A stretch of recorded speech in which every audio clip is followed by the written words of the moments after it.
Good morning, welcome to Tuesday, June 14th, 2022's meeting of the Municipal Airport Authority, City of Fargo. Can anybody out there or everybody out there hear us okay? Unmute your mics and let us know, please. I can hear you fine, loud and clear. Okay. Jim, Chief Bush, can you hear us? Yep, very good. Good. All right, a note, if anybody wishes to speak moving forward, we ask that they come up here and speak into the camera and loud if possible.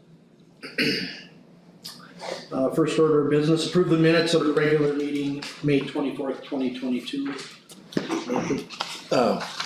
Mr. Chairman, just a change to the minutes there on the parking ramp, and this is a minor thing, but there's a little editorial comment in the minutes stating that the result of the study was less favorable than last time.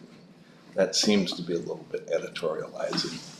That's not the discussion we had at the meeting. Okay, It was a statement by SP Plus, I don't think it was a conclusion of this body. but it was a statement by the consultant? Yeah. So you just want to make note of it, that you had a concern about the statement, or? Well, that wasn't the end result. No, but it was a comment of it, so we'll make note that it was a comment, not a statement. Okay. Is that all right? Yep. All right.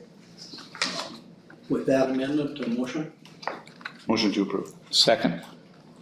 any conversation? None? Call. Lynn. Aye. Cosgrove. Aye. Callahan. Aye. Heckman. Aye. Bingham. Aye. Number two, approve airport vouchers totaling $243,119.57. So moved. Second, And I'll second. we have a motion, second, conversation, none? Lynn. Aye. Cosgrove. Aye. Callahan. Aye. Heckman. Aye. Bingham. Aye. Approve individual vouchers, A, Mead and Hunt, $46,843.56. B, Mead and Hunt, $41,231.94. C, Peterson Mechanical, $43,842.60. D, Peterson Mechanical, $42,731.40. E, Flint Communications, $10,834.32. F, Mark Sixel Estate, $4,020. G, TL Stro, $9,725. H, TL Stro, $6,668.69. I, CMTA, $1,250. And J, CMTA for $480. Can I get a motion? Question, Mr. Chairman, what's the, under F, Mark Sixel Estate? Okay, that's, he was our air service consultant, and when he passed, we still had contracts with him for air service development. Okay, So this will be the final payment that was, his contract ended in May of 2022, so fees went to his estate. Stacy worked with his family, I guess, if you will, to get that in place. That will be the final payment. okay. And it was for prior work That's correct. completed. So moved. Second. We have a motion, second, conversation, none? Lynn. Aye. Cosgrove. Aye. Callahan. Aye. Heckman. Aye. Bingham. Aye. Moving on to number 4, receive April 22 financial statements. I don't know if you have any questions, we sent those out to you, I guess, as soon as they became available. I don't know if you have any questions regarding those. The May statements hopefully will be ready, Joan, are we still waiting for any percentage of gross revenue agreements yet? Oh, absolutely. So the timing is because we have percentage of gross revenue agreements, we have no idea what they owe us until we get the statement in, reported to us in your email or in the mail. So there is some lag time with those, but I don't know if you have any questions on the April statements. I don't think Yeah. Amy's on. Mr. Chairman, I would just comment that they're taking a lot of the noise out of the statements. They're condensing down and becoming easier to read minutes. I think that as we develop our dashboards, we'll have a sort of quicker way to view those things. The one thing I would suggest is with each, we still kind of fall back to the old mainframe, so we report by account numbers, 561, a short description of what each of those are would help people start to gain understanding. Would you like an operational activities statement? Yeah, I think don't get so crazy with it, but just so that, it would be rentals or it would be, grant dollars or whatever, just a quick description of them. Can we do that quarter by quarter as opposed to monthly? Would that be, No, Rick, not doing a new statement or anything at all, just along with, the account number, just what a brief description of okay. what that account is. Because they are subtitled with, like, hangar rental, there are some subtitles within the report. But yeah, 561 is operations and maintenance, 563 is our construction improvement account, 564 is PFC, and 569 is that parking lot maintenance. And eventually, as we get more comfortable with financials, we'll start to see things that can be influenced and changed, enhanced, different things like Yeah, that. I know Jamie's been working on trying to do some type of a dashboard, but we haven't really come up with anything that's meaningful or useful yet, so she's still a work in progress, but I think she joined us yet today. Commissioner Strand, have you had a chance to review the financials from the MAA for April? Actually, I have not yet, Mr. Chairman. Okay. It is a little better than 37 pages, so I appreciate that it is getting boiled down, which is very nice. Let's move on to number 5. I don't think we need to accept it at all. So. Number 5, received communications from Danny Schatz, Northwest Aviation, regarding ground lease extension for the North GA hangar. So we have a very brief statement from Danny Schatz that he'd like to have at least a 5-year extension, 10 if possible. The hangar is in very, very good shape.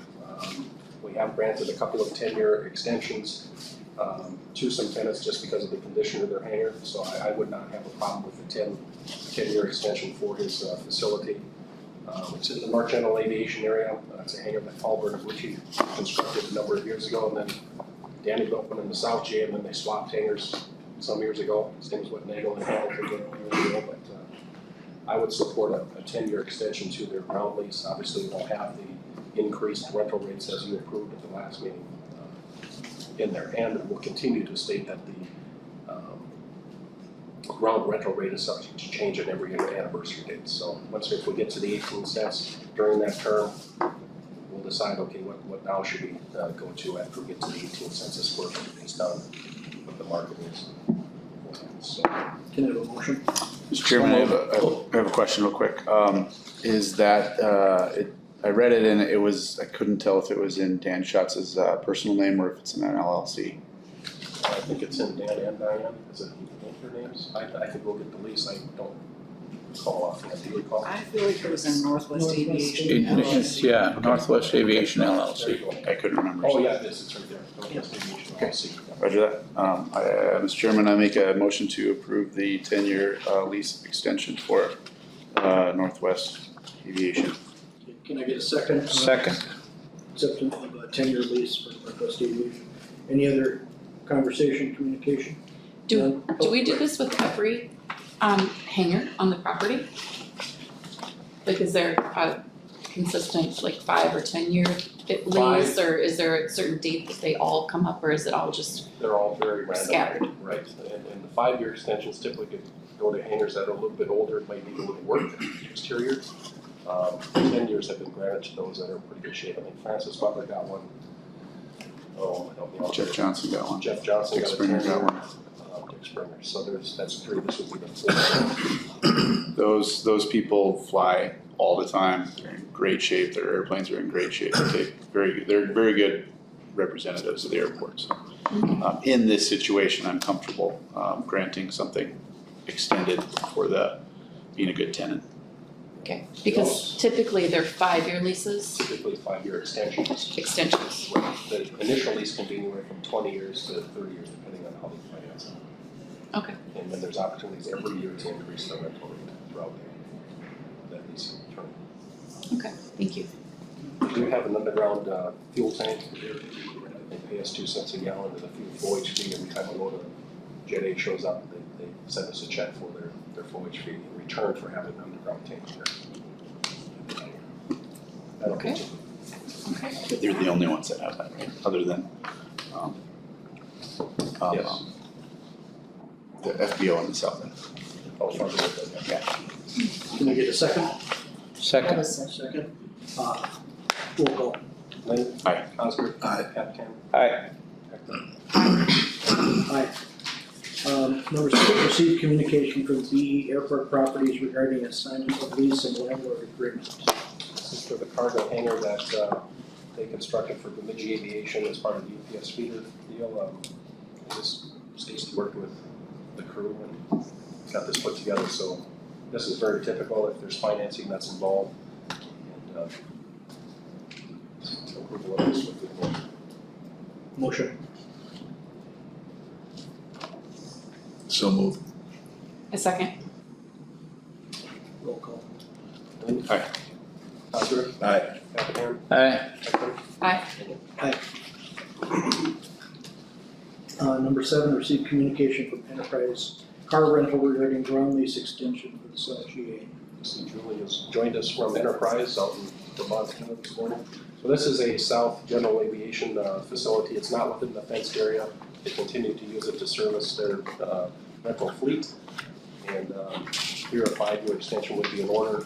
The rate will match what the Audit facility is, the 25 cents.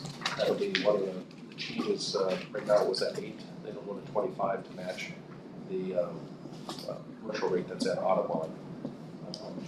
And this lease is up on, like I say, June 30th. So Stacy put together the documents and extended through June 3, 2027. Motion. These are the two buildings Yeah, it's down by to the airport beacon. Yeah. Two structures, right? Well, there's just one right now, so this is the Enterprise facility, this is the Avis facility. That one is up as well, but Bernie wasn't able to get us the extension for that, so it's this one right here. Okay.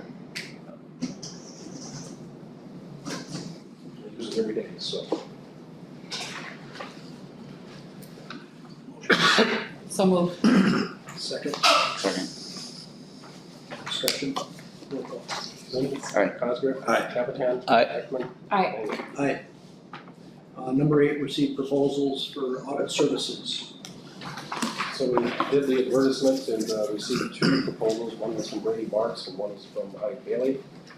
The goal would be to get an auditor in place as soon as possible to start working with Dawn and I and all the balance staffs in the county to get ready for an audit, go through the internal control process and procedures review and go from there. So there's two quality companies.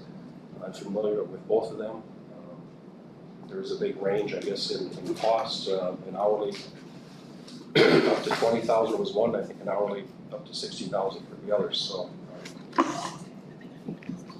not sure what questions you have, but Mr. Chairman, they're both quality auditing firms, they both have qualifications, they have certifications. Ike Bailey, of course, does a lot more large airports, Brady's smaller airports, but the biggest distinction to me was the up to 60,000 for I versus up to 20,000 for Brady. And the other concern was I was not giving time certain to the drop dead date of March 31st, which would be an interesting situation because the drop dead date is imposed by the city of Fargo, which they're the auditor for. So I don't know quite how they would chase their tail on that, but just given the differential in the cost and kind of time certain to Brady Marks and complying with the RFP, I'd sort of chose to say that's a nice thing you can put in there, but we're not going to guarantee it. Brady did, so I tend to support Brady at this point. Mr. Chairman, does anybody know what we spent in auditing services last year? well, Ike Bailey does our PFC audit separate, and that was 2,300. As far as the overall internal audit, we will receive some type of an invoice from the city for our share of the federal audit portion. As far as the general audit for the operations and maintenance, that's part of the fees that we pay to the city on a monthly basis. Okay. So what that amount is that they assess to us, we don't know. Okay. But if they audit the federal grant, there's a share that comes to the airport, as they do with like transit grants and others, that they equally distribute out that time. They say that PFC's always been separate from the city to begin with, so I was surprised Jamie had talked to me from my daily for as many years of experience as they've had with our audit, that they couldn't narrow it down a little bit better than 60,000. I was really disappointed with that. It was, yeah, that was excessive, so, and instead of $20,000 is $24,600, so it's almost 25,000 and 60,000, so, just for the record, anybody who didn't read it, so. Well, and I do think, Ide Bailey was sort of laying out billable hours and saying it could range up to that, but again, it's. And I think both would say that once they get through the first year, even the second year, then they have a much better comfort level, then they could probably get within 10% of what it would be going forward. I've never known the audit fees to go down over time. No, they wouldn't. But the other thing that you need to keep in mind is that year-over-year audits, the fees are gonna change because of the number of grants that we have. And we have, Jeff's not here, 7 open grants right now. So as those grants are closed out and the audits become due for them, some years you're gonna have more in audit fees than others just because of how the federal programs work. So it's gonna be a variable, there's no doubt about that. So, but Brady Marks would be great. I know the Grand Forks Airport is really happy with them. We've used them at the chamber for 3 years. And, yeah, both firms are great. So we have a motion and a second. What was the motion? To approve Brady Marks. Is there I forget, did we have a time period on that, a 2-year, 3-year? Yes, there is. There is a time period.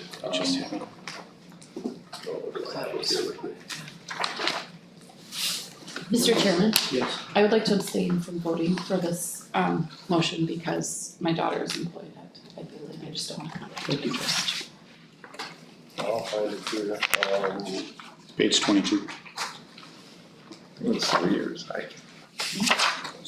Yeah, and I think there's some annual, I don't have the ad right here in front of me. Do I? Let's see there. Well, per the terms in the RFP.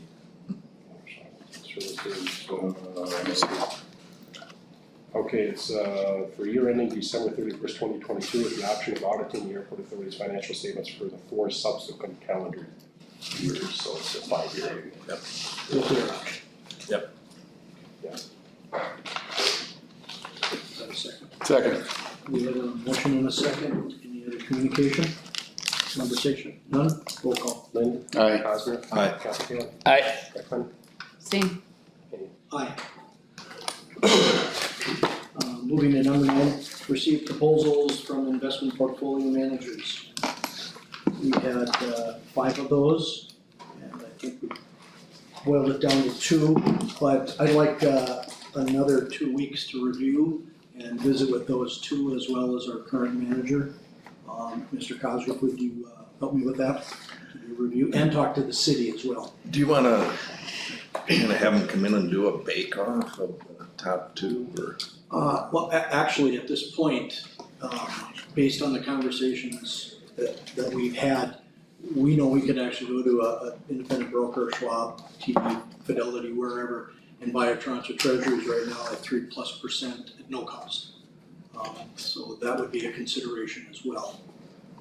Can you back up? So you said you narrowed it to 2, I missed that. Well, there were 2, PMA and PFM, that had their fees, the 2 lowest fees. Okay. And the reason I said I'd like to talk to the city is because the city does use one of those, I believe. Yeah, the 2 low, well, the low overall was PFM, and they had just, the difference with PFM is they are the city's financial advisor. Most of the fees within investment management is just based on tiers. The more you have invested, the lower the fees go.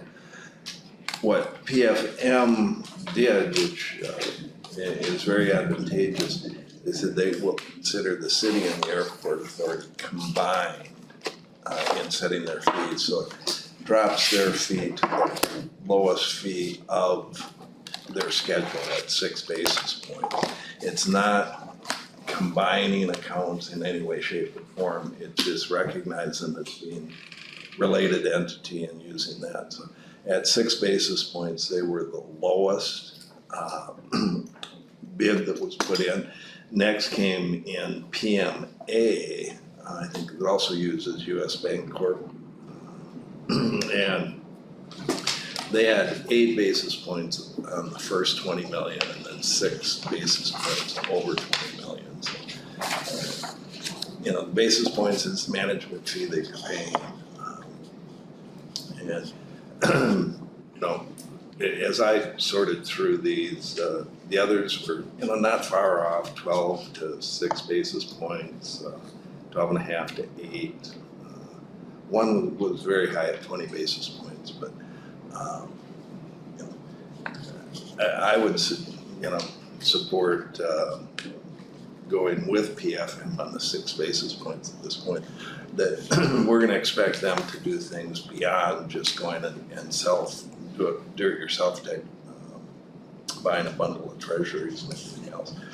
I would look for the expertise here to help us look at structuring other portfolios in compliance with the Century Code, as well as work with us to, when the legislature goes into session, asking for legislative changes to accommodate and be able to demonstrate if we had this flexibility under the Century Code, these are the type of returns and different things that can be done. So I think it would go beyond just kind of do it yourself, financial management, short-term parking, so to speak, up to 30 million in cash that the airport authority currently manages.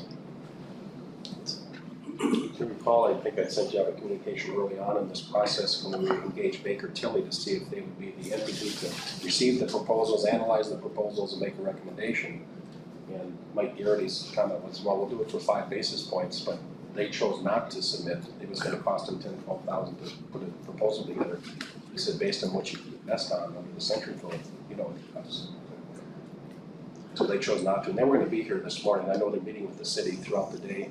I think I'll maybe see them later this afternoon, but I just thought that was kind of interesting. Well, and the idea is to get expertise and advice going forward on how to, you know, take advantage of what could be, you know, $500,000 swing in return on investment, and also working towards, if we were to do it ourselves, you know, I think we'd have to tend to be very, very conservative from the standpoint. It is a complex cash flow that you're going to have to look at over time and have your investments timed. If you just dump it all into short-term, you know, very liquid assets, your return typically is going to be lower than most. So there are going to be things that I believe they can help us with and assist with, and if over several years we're not seeing that, then that's something that we could consider not continuing at that point. But I think it's unique when you have an entity with 30 million in working capital, you know, being drawn down and replenished and drawn down and replenished over time, that that type of entity doesn't take more advantage of some of the more lucrative returns that are available while not facing undue risk. And so, there's some work to do there. And like I said, I think if the legislature is not receptive to changing the law, maybe that with the Bank of North Dakota or the State Investment Board or other entities would consider some sort of alternative investment vehicle to enhance those returns. And I think we need to be ready to go and talk to the legislative bodies and suggest that. That's fair. In the meantime, though, I'd like the chance to sit with the city and the two and do a little more deep dive. Would you participate with that, John? Yeah, I think we can say PFM has an assigned account person to the city. It's, like I said, I think, you know, if I were to pick one, given the fees that they're suggesting that at this point being the lowest, their expertise and the relationship with the city would all, I think, come into play. And, alongside with the city, they do have what I would consider a good sort of related example to the airport authority, not directly, but that operates with a large $30-40 million escrow. It's the Fargo Dome, and that is invested outside of 2106. And how that was accomplished might have been through home rule charter or different things that create it into a permanent fund or changed its texture, so to speak. So I think it'd be great to see what they have to say. So if we're comfortable, we'll defer on making any moves on it. John, you and myself, or if any other members, if we. You know, I think everybody would probably like to kind of sit in on it and see what, you know, what type of things they're gonna bring to bear. But, these are, you know, investment advisors at some point, if you put them all into the big pool, at some point, all of them probably will be the top performing manager at different times. But it's some expertise that we don't carry here. So, I don't think we have to worry about quorum or anything like that. Everything is public record, financial records, everything's wide open. So I would say We would anybody have to can- inform though if there were more than three. Yeah, we give notice and probably give them the option to do it on a Zoom. If anybody's interested in it, you know, after reading these stunning proposals, maybe career changes are in line for people that really want to get into it.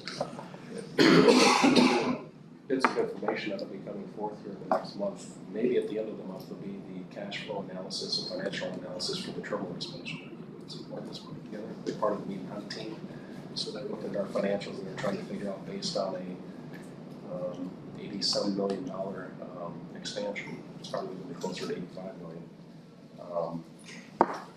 They're trying to put together, based on what they know, a combination of Bank of North Dakota bonds or municipal leasing, reserves, all of that stuff to try and come up with the best option going forward to pay for that expansion project. Well, and that's part of what our financial advisor can help us with too, is the status of, you know, sometimes it may seem counterintuitive, but now that interest rates have changed quite a bit, we aren't gonna see a lot of this, but it will come back. But it might make more sense to borrow short term and keep investments in place on the return that you're earning and pick up the difference. That if you're borrowing at 4%, you're earning 8%. And that becomes, you know, a management model of cash flows and everything else. But that's where I think the expertise can come in. I think we start squeezing extra dollars out of what we have available.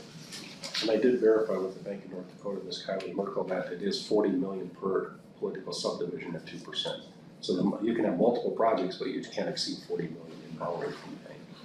So each floor of the ramp would be a project. I guess. Yeah. All right. So we'll continue this then at the next meeting. And if you're gonna try and meet with them or have a conversation with them, let us know what your schedules are. I guess we can Zoom with the two companies and.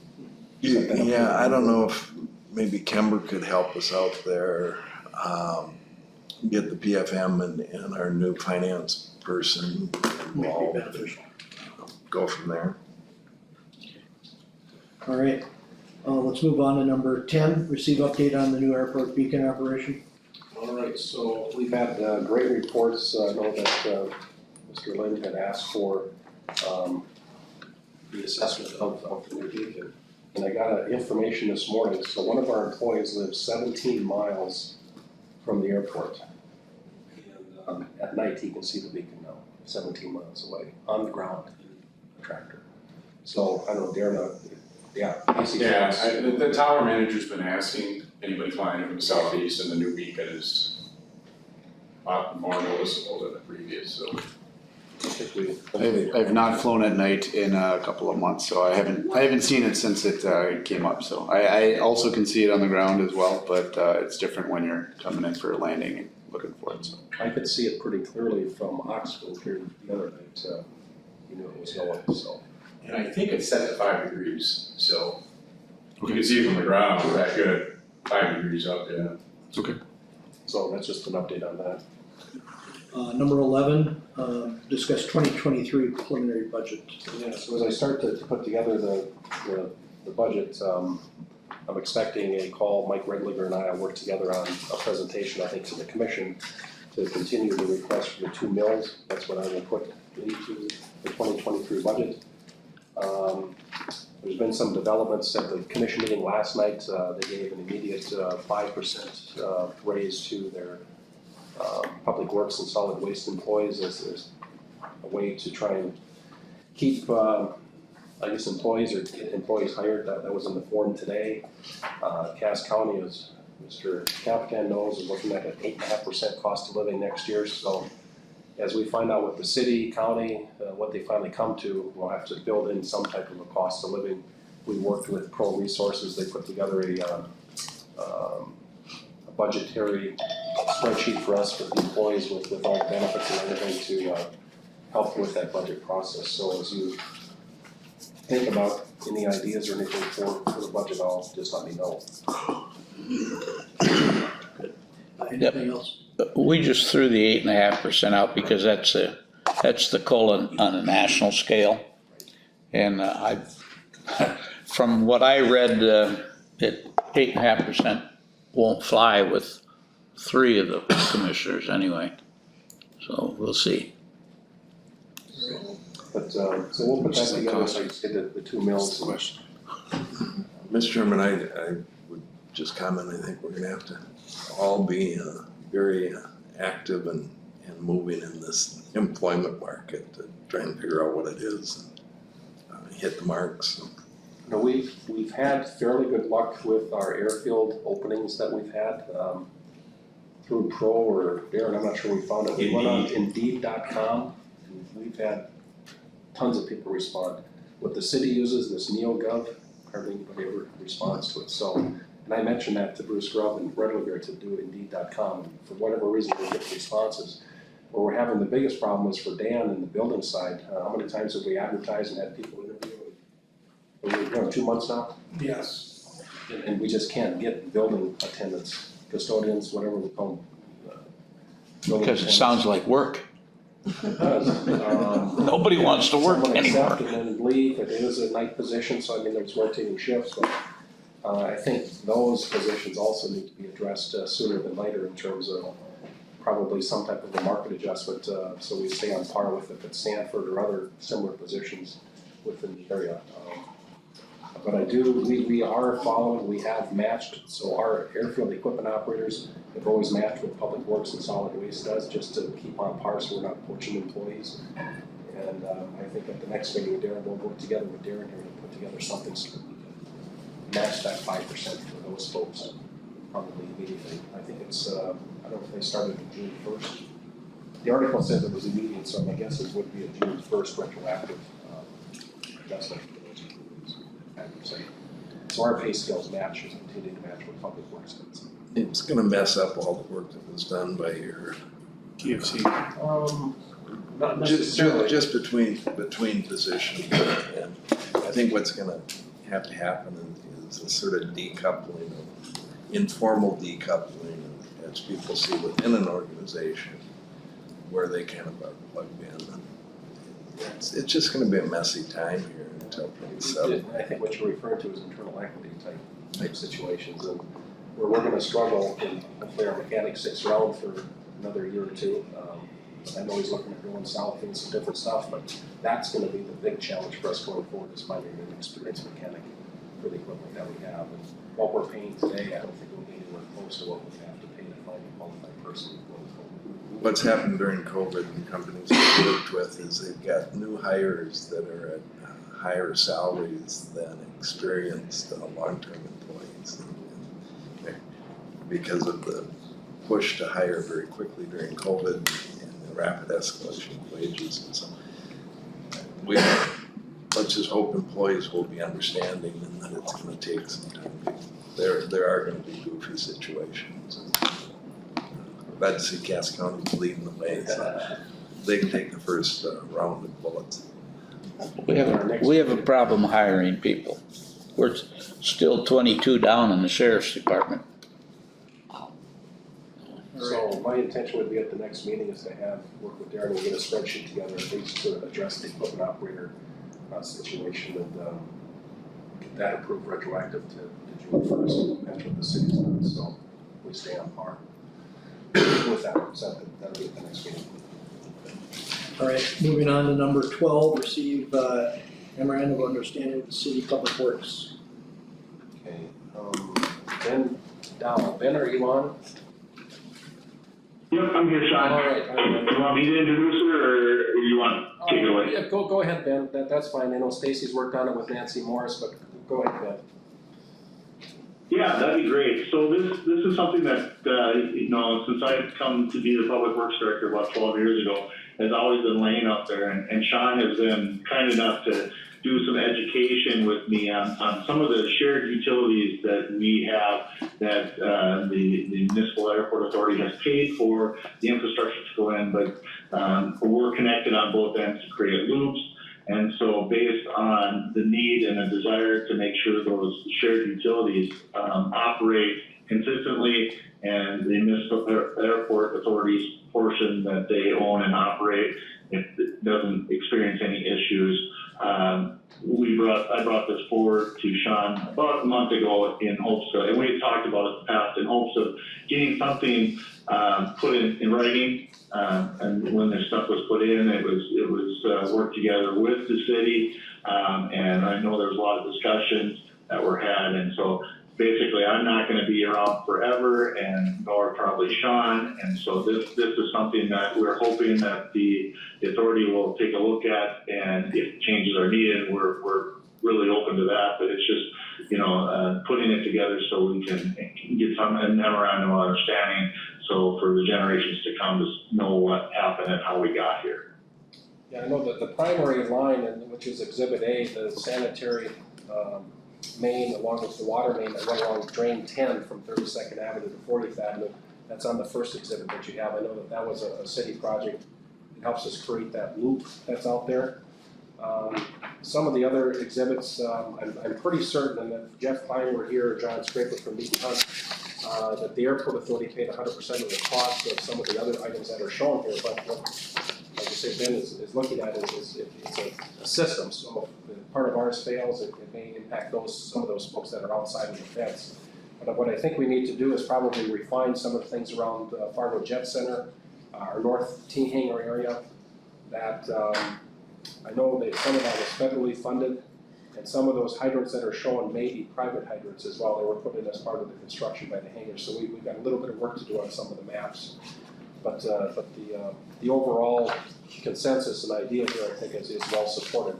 The difficulty would be, and this happened, it was over the 4th of July many years ago, the water main broke on Drain 10 inside the airport fence. And that created some pretty big problems. I don't know, Ben, if you were around when that happened.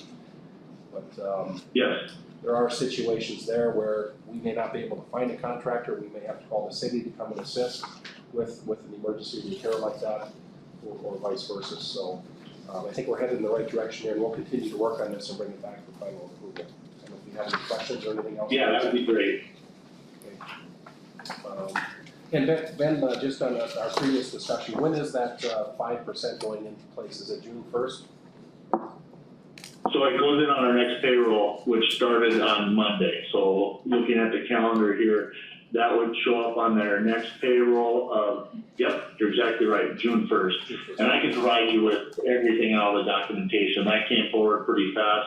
We actually have 12 vacancies in our street department, between 63 employees, 63 positions, we have 12 vacancies, and we are just not getting applicants. And then again, when we offer a position and offer our pay structure, they go back to their current employer, and their current employer just matches it or gives them a bump. So it's something that I'm sure we're going to deal with long term. The diversion wrapping up and moving forward, this problem is not going to go away. These positions are going to be sought after because they're skilled operators. They're CDL operators, commercial driver's license holders, and it's something that we're going to struggle with for the next 7 to 8 years. And I would assume that the airport is probably going to have the same issue. So I think you're right on line that it is in your best interest to match the salaries that we're doing. I don't know if you heard me, Ben, talk about Indeed.com. That's what we've been using, and we've actually had a number of applicants find it. I don't know if you're locked into NeoGov. That's not very successful. No, we do advertise on Indeed. Okay. And what we've ran into since we might get applicants that come in, and I've had trouble with retention too. I've lost a lot of the contractors are going to salary based instead of hourly, and so I've lost two just our main hydrants to contractors that have come in and taken them out and offered them, about $5 to $8 more an hour on salary. And so that looks good at the time. So, but yes, we do use Indeed. The new federal change in the commercial driver's license that went into effect in February is a big game changer, because no longer can you get your CDL by just taking the permit test and then driving behind the wheel. You actually have to do 40 hours of or classroom curriculum and then 160 hours behind the wheel. And so one of the things, like I talked last night, one of the things we're doing, we're now certified with the state to be a commercial driver's license trainer, and then we're working on the behind the wheel pole. So that would be something we would also extend eligibility to the airport at some point in the future. If you get an applicant that needs a commercial driver's license, we could work with you on that. Thank you. But yeah, I can send you all the information. It went very quick when this came forward. So it was one of those things. So I apologize if I left you out, Sean. No, we do have a copy of what was presented to the commission, so the market study, so we do have that. Okay, sounds good, thank you. Thank you. Yes, thank you. Move on to number 13. Okay, so you have information there from Convergent Technologies and First Nation Electric. Ron Barter's our contact program manager for facilities for Idaho, Montana, North Dakota, Minnesota, based out of Seattle. They have reviewed the proposal from Convergent, who is the contractor at the customs facility. We are responsible for basically 100% of the cost of that facility, and there was a failure of a recording device in the security system a few months ago. Dan, do you remember when? December, January? January, I believe. And Convergent found a temporary rental unit. It's like $100 a month to kind of fill in the gap. Well, then Customs said we have to upgrade the system. So we're pretty much at their mercy to do that. And what Convergent proposed is based off of the Sourcewell pricing in the amount of $32,945.42. And then First Nation Electric, which is the DBE for us, will pull the wires and install the cameras for $3391.93. So your approval of this would be in order. Okay, motion. Make a motion to approve. Second. Motion second. Lynn? Aye. Osgood? Aye. Capitan? Aye. Beckman? Aye. Aye. And they can get on this right away, or what is the timeline? I'll have to double check with Convergent. If they have it in stock, they have to order it. But the goal would be to have it up and running by September 1st. Move on to 14, airport construction and security update. Gary, you want to come forward? Yeah, so our checkpoint construction is going pretty well. We actually got one side completely done. It's been done for a while, and we're right in the middle of doing the other side. We haven't ran into too many obstacles, I don't believe. We anticipate getting that done on time and waiting for the equipment to come. The exit plaza, they quartered it all off, bringing job trailer and staking today, and they're gonna start sawing this week and start removing asphalt by the end of the week. So things are progressing. Jeff Klein wasn't able to join us today, he's, but the East Economy Lot contracts are signed, and, is it July that they're gonna start, Darren? Yeah. So not till July is when Border States will start the East Economy Lot. And as far as the, security system, where are we at with that? Contracts are signed, I'm just not sure when they're. Yeah, I haven't heard start date yet. They're waiting, they're trying to determine a certain in-ground box that is a year out, but they're trying to find an alternative, so. Yeah, I don't know if I mentioned that at the last meeting, so they dig these areas, so there's a junction box that's dug in the field, and the one that's specified they can't get until, well, it's November, December, now I think it's even longer. So they're looking for an alternate handhold box to, supplement, and the one that they had found was gonna be like $25,000 more, but, I'm not quite sure if there's an update yet on another option for the handholds that they need, so. Security wise, if we have anything less to update, I know that, the Homeland Security's media relations folks and Flint have been working on a messaging campaign to start the end of this month. That once they start the, replacement of our machines at the checkpoint will be a one-lane operation for, about 3 weeks. So they're planning on 1 week per unit, and, they're working with the airline social media folks to get messages out to their passengers to arrive extra early, just because it will be a one-lane operation during that construction time period. The schedule we got last week is about 16 days start to finish, Okay. and it's not continuous work one lane. There's a few days in between where we have two up, but then we go down again, so we kind of hit and miss over 16 days. And that's gonna start over the 5th of July? Yeah. So it starts on Tuesday and ends on Thursday. So I know one of the other things, we handed out this trigger map that Ethan Hunt put together some years ago about when you get to a certain number in the parking lot, what triggers action to start adding spaces and so forth. Jeff's not here to explain it, but our peak was 1,763 stalls in 2022 so far. So when you look at the 2.1% growth, it's in the terminal area study that the FAA just approved. Current capacity is 2,131 stalls between all of the lots, and the East Economy lots can add another 200 some. There was talk of expanding that East Economy lot to add more stalls, but I think this shows that we should be in good shape. I don't know what other questions you would have. Mr. Chairman, I would, I asked Jeff if he could tell us, he said the East Economy lot adds 203 stalls. He sent this in an email, I'd be happy to forward it to the rest of you. He said there is space to expand further south, another 160 stalls, and that would cost roughly $275,000 based on the border state's bid price that they had submitted. I would say, why are we not doing it all at once? It's only gonna cost more to have them come out and do it again later. You know, since they're already here, how about we just expand it the way it's supposed to be, that we're gonna have in the future, and then just have it done once. Are they gonna have the fabric? Are they gonna have the material, underlayment material that they need? Didn't sound like there would be any problem. Okay. The only thing to keep in mind, if, use the word if, we ever proceeded with a parking garage, you're gonna displace quite a few hundred spots right in front of the terminal. You're gonna need more surface parking. Right. For that, so there is some logic in what Mr. Lind is saying in terms of doing it now versus later. We can have Jeff, per your decision today, work with border states on the change order if you so desire. I would like to make a motion to request a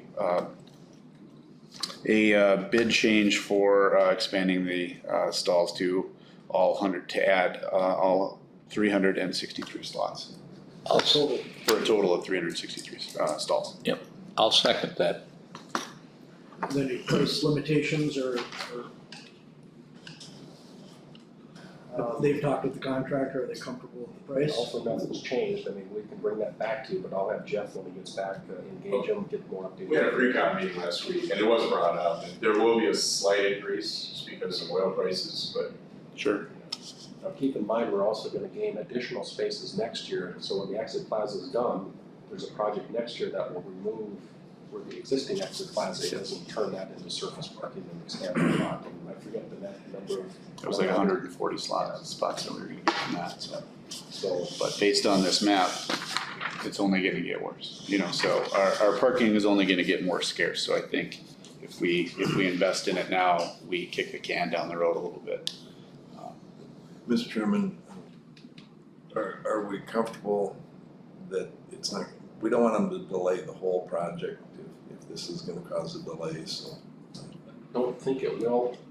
I don't think it will. Okay, but Water if, Station's pretty comfortable with, Okay. if we wanted to move forward. yeah, it's not a big number, but I'd hate them to say, oh, well, now we have to wait.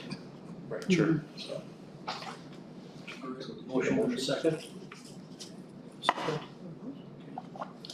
Any other discussion? None? Roll call. Lynn? Aye. Coster? Aye. Capitan? Aye. Ekman? Aye. Engel? Aye.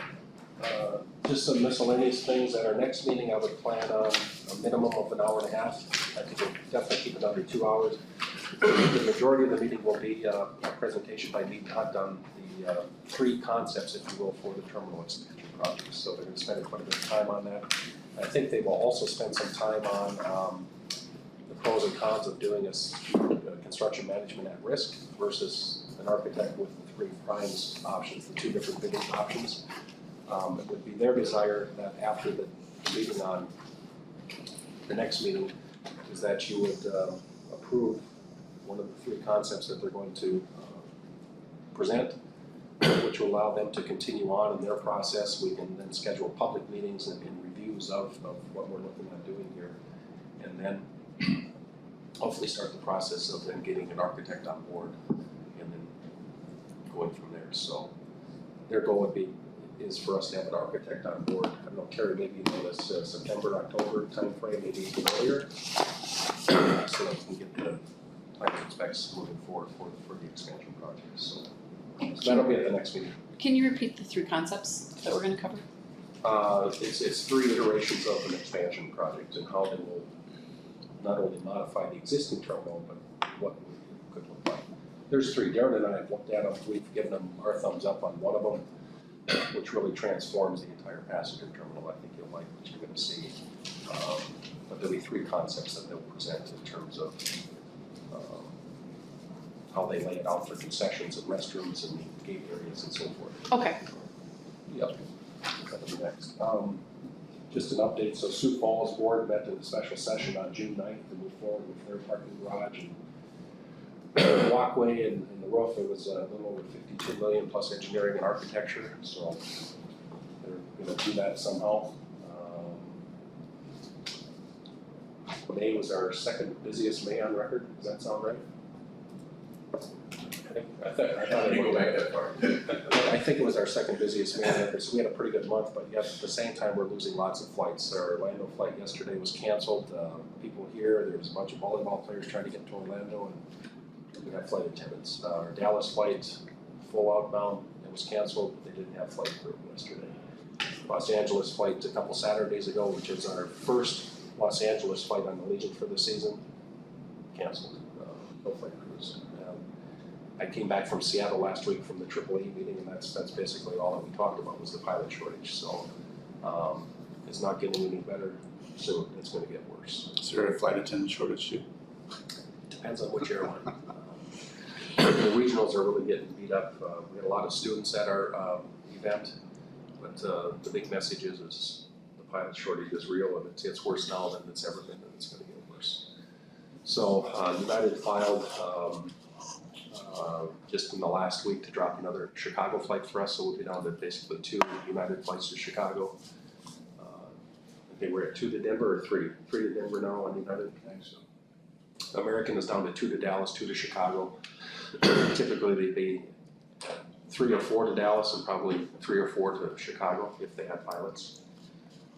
What I'm thinking is going to happen before the first of the year is we maybe have the opportunity to get mainline service with both United and American, and then supplement that with 1 regional jet. So you have the same number of seats, or maybe more seats in the market, but you lose your frequencies. That's I think what's going to happen as they park regional jets. Allegiant now, I think, is up to in excess of 50 cancellations for us June 1st through August. It started out at 22 cancellations June 1st to August 30th. Now we're up to like 52, I think. So that's just going to continue to increase as they lose flight crews. So. The pilot shortage due primarily to salary? No, salary is good. No, I it was think- a certification requirement, Right. so it takes 1,500 hours for you to be an airline pilot right now to get your air transport Okay. license.